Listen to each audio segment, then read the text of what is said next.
Hi, we're back with George Benson, and we're talking about the early years. George, when you were first starting out, what kind of things were you practicing? What did you spend your time working on? Well, like I said, I had good ears, and the things were on the radio were like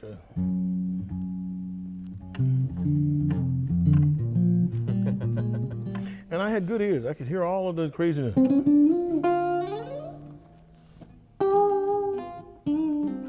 That kind of thing. Sure. Then they had I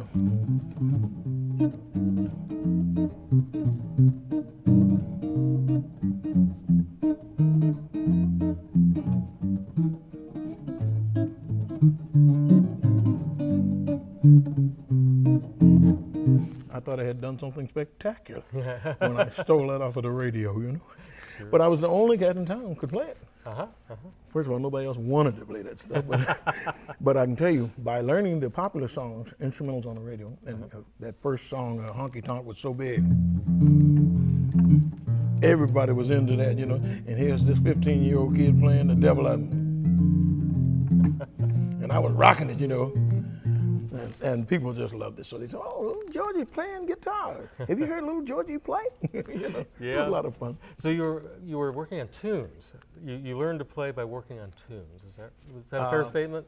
Yeah, because I understand, you know, if you play something that people relate to or that's simple enough, then they don't get confused and they don't get bogged down with the, you know, the many notes, or the solo doesn't become the most important part. It's a lift, don't get me wrong, and it's an expression. But the thing they'll go away with, two things. They have to have good sound and good feeling. If a song feels good and sounds good, you have got the basis of communications with that audience. That makes sense. Basis. That makes sense. You know, these days, so many people, guitarists especially, they spend all their time on technique and theory, and they've been playing for years, and they know 2 songs. You know, Yeah, so true. So basically, you think songs are the vehicle to learn everything else. Vehicle. And what I learned from people like Charlie Parker, even though he was a very intricate player, and he played a lot of notes, but he had that good sound going. Oh yeah.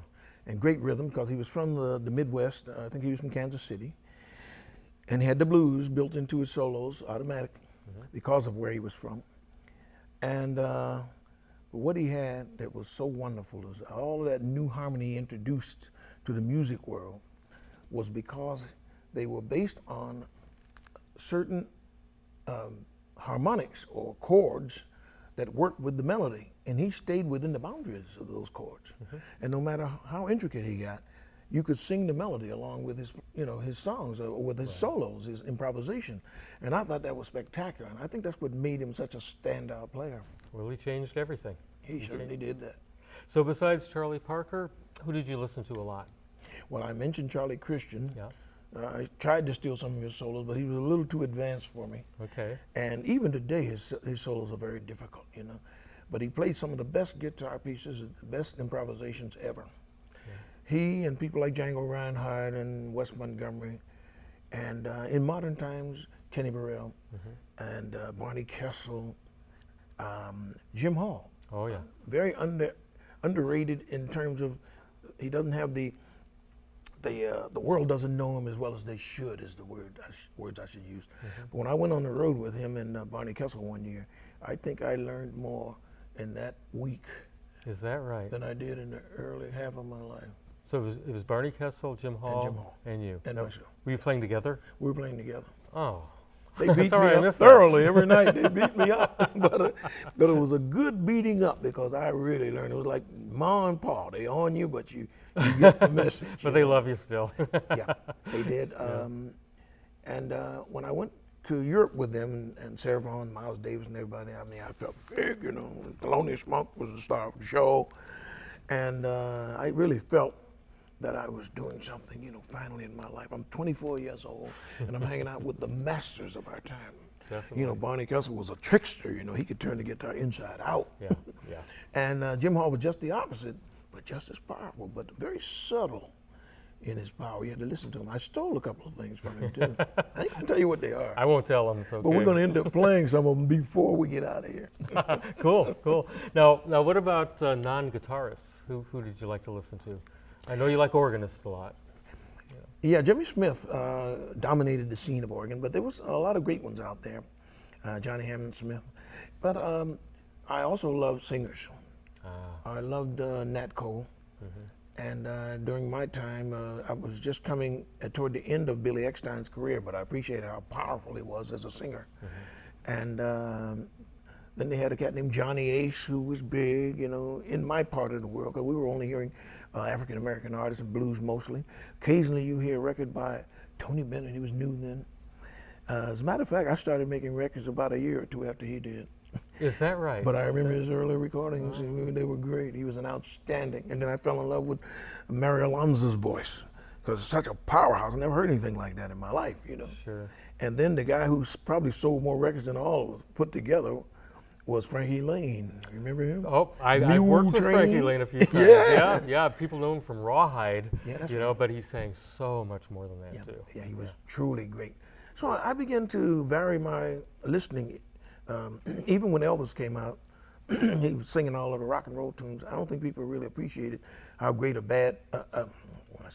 how great a ballad singer he was. When he started singing those slow things, you know, you could hear down the depth of his presentation, because he was a good storyteller. But he told the stories with a lot of passion, and women really got the message. But I'm gonna tell you, the guys learned something too, because I did too. Oh, sure, sure. Well, there's the reason he rose to the top like he did. And there was Jackie Wilson later, Sam Cooke that came along. Yeah. You know, and a little guy from Detroit named Little Willie John. He was one of my favorite singers. So, you know, I listened to a variety of people. Right. I think singers are an important influence on all guitar players. Yeah, You know, I think so too. Do you think it's important for people to know some of the lyrics of the songs they play, even if they're playing instrumentally? I think that's probably one of the biggest assets I have, is that I was a singer first. And when I started playing instrumentals, I always knew what the melody was. So I was never lost about where I should be in the song. Now, whether I played it good or not was another story. But I was always fishing for something to go along with that fabulous melody. Because Duke Ellington said it very well. He said, well, you can't improve on the melody, man. You know, once a song becomes a standard, that's it. You don't mess with a standard, man. And the melody is the standard. That's right. So anything else that comes along, if it's a plus, is because you were outstanding in your presentation. But the song itself was already sold long before you began to play it. That's an important point and a beautiful point too. That's really nice. We'll be back with a lot more information from George Benson when we come back.